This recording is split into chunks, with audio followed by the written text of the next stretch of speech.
Focus, Hurts' performance last week was the fourth best of any rookie QB this year, despite having an interception. So, Shannon, what's reasonable to expect from Hurts against the Saints? Well,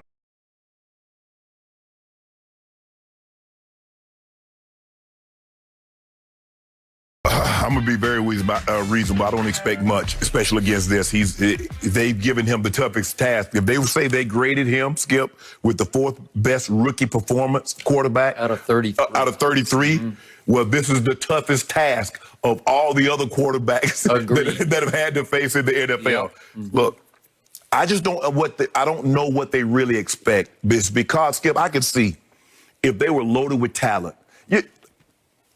You could see with Tampa said, hold on, yeah, Jameis threw for over 5,000, fifth or sixth best performance in history. Yeah, he threw for 33 touchdowns.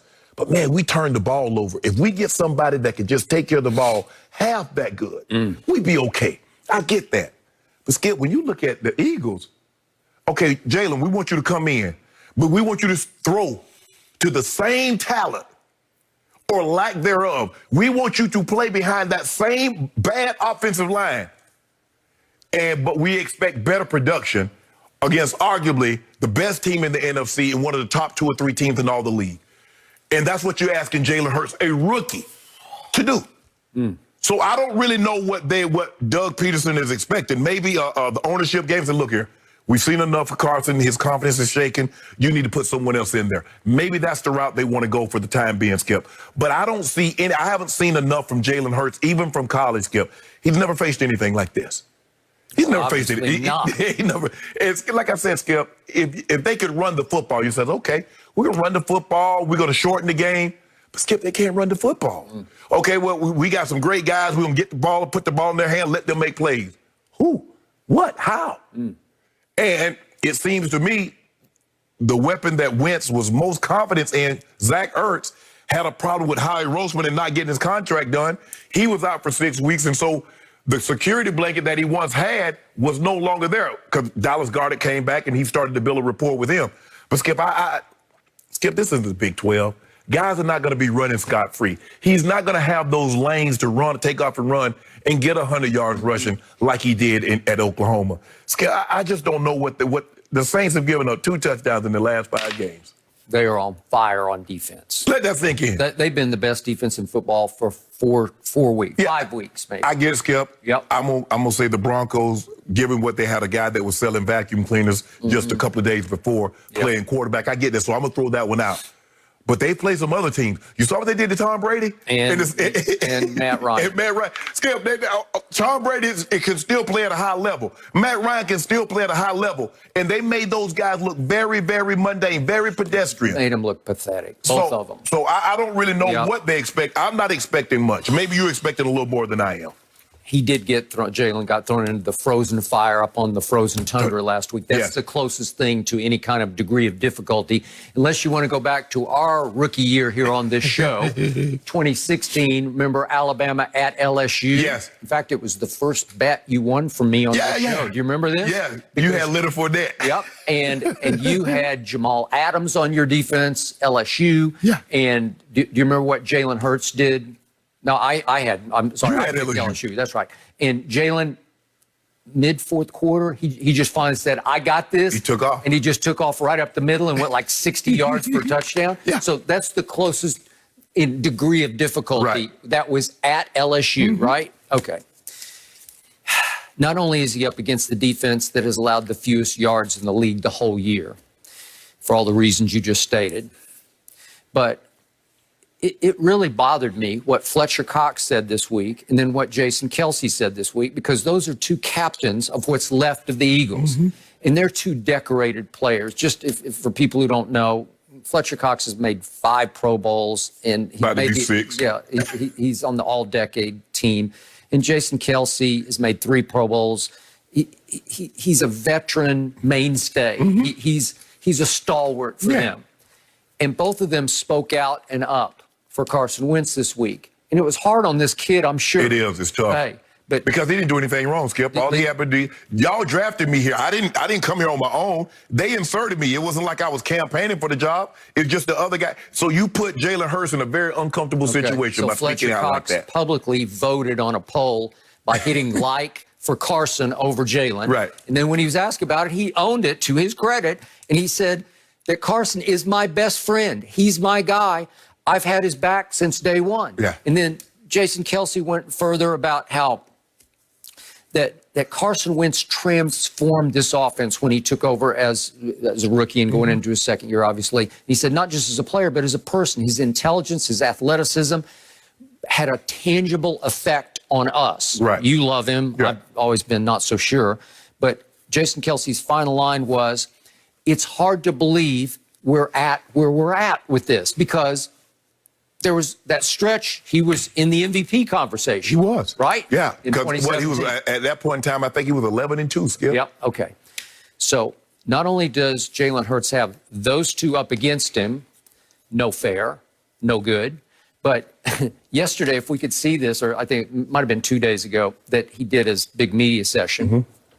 And if we could see what Jalen Hurts had on, here we go. It's a Houston Astros hat because he's from the Houston area where his father's a high Well, you school can't do that in coach. Philly, Skip. Hey, I'm just saying, he wore that. And what is that a symbol of now? As that team is now branded as the all-time cheaters in the history of sports, Yes. right? They're the ultimate Yes. villains. They are the worst of the bad guys. They're right? the White Sox. They're the 19... They are the Black Sox, Black right? Sox, yeah. Okay. So he wore this hat, and I got to tell you, it wasn't PR savvy, but I've told you from the start, I love what the kid's made of, what he's built of. He just doesn't care. He's going to represent his hometown. I'm sure he grew up an Astros fan, and he just said, I'm going to do this. Yeah, Skip, but you know what? Those fans, because the first time he makes a mistake, guess what's coming? Well, nothing's coming because their fans are not there. But can you imagine if the fans... There's still this thing called social media. They would, Skip, they'd have booed the brakes off him. Yep. Any bad thing happened, the Philly fans seems like they're almost ready to boo more than cheer when you do something good or bad. I just think the thing in that situation, you just come out there, even if you don't even like the Phillies, put on the Phillies like, I'm all in. I'm a Philly guy. And I said this, Skip, from day one when they drafted the kid and we came out here, I said, Skip, they just created a problem they didn't have to have. They created this. Doug Pederson, Howard Roseman, whoever drafted this kid in the second round, you created Frankenstein when all you had to do was be working on a car. Yep. And you created something that didn't need to be. And now you got your hands full, because here it is, Skip. You've been working on this, and there it is. Okay, but I think they created their future because I believe in this young man. I believe in his football character, in his winner's intangibles, in his playmaking. We saw glimpses of it at Green Bay last Sunday. He's quicker than he looks. He's extremely strong for his 225 pounds. And he has a better arm than you think and a more accurate arm than you think. He scored 52 touchdowns a year ago for the Oklahoma Sooners. Big 12, I give you, but 32 touchdown passes and 20 by land. Are you going to change the entire offense to fit his skill set, or are you still going to have him doing what Wentz did?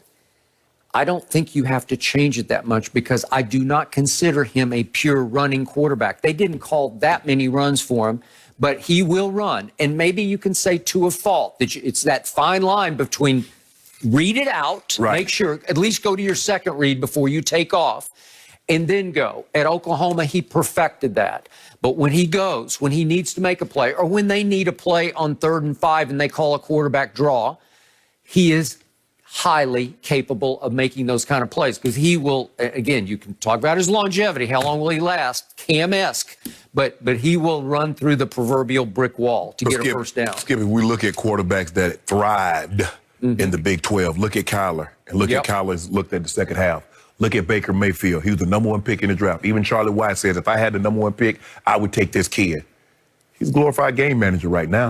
Well, I think he's been way better than that. No. The last 5 games. No. 6 games. The last 2 games. Skip, in the last 6 games, he's only thrown touchdowns in 2 of them. Now, there were 4 touchdowns that he threw against Tennessee and 2 the game before. Wait, over the 6 games since Odell, isn't he up to like 11 touchdowns and 1 interception? I don't know about all that. I think so. No. I think he is. No. Because they're winning it. Skip, here's the thing. When they can run the football with Chubb Rock and Kareem Hunt, they're a different ball club. Okay, I got it. So, obviously, this kid is up against it. He's from that lineage. We went Heisman Trophy, near. He finished second. Okay. And yet, to me, on just bedrock character, I think he will go out and perform well. Again, what do I expect? I just expect this much. He will play better against New Orleans than Carson Wentz would have played against New Orleans. No, that's good. We don't do better. Well, we do wins and losses. It's qualified as wins and losses. Okay, but I have to remind Fletcher Cox and Jason Kelsey that your man Carson leads the league by far in interceptions and turnovers and has been sacked by far the most and has the lowest completion percentage in all of football. So, again, I think he's looking like a bust because he has lost all confidence in himself, even though those two captains have not lost faith in him. I think the biggest thing is, Skip, is that they look around at the team and they know the team hasn't done him any favors. Those guys know. They see it in practice and they see what he's throwing to. You might say, well, these guys are coming along, but Greg Ward Jr. was a practice squad guy. He hasn't arrived yet. Fulgham has had a game here or there, but he hasn't arrived yet. He's missed Zach Ertz for 6 weeks. Dallas Goedert was out. Miles Sanders was hurt. And then when he's back in the ball game, Doug Pederson refused but to all those guys are back. Yes. They're back. But Skip, you make it seem like that's Tyreek Hill that's back. You make it seem like that's Devontae Adams that's back. That's not what he has. All I know is all year I'd chalked up a big W at Jerry World, my team, over your Carson Wentz Eagles, and now I don't know. Jalen Hurts scares me. I'm going to have a hard time. It's going to be hard for me as a Cowboy fan to root against Jalen Hurts.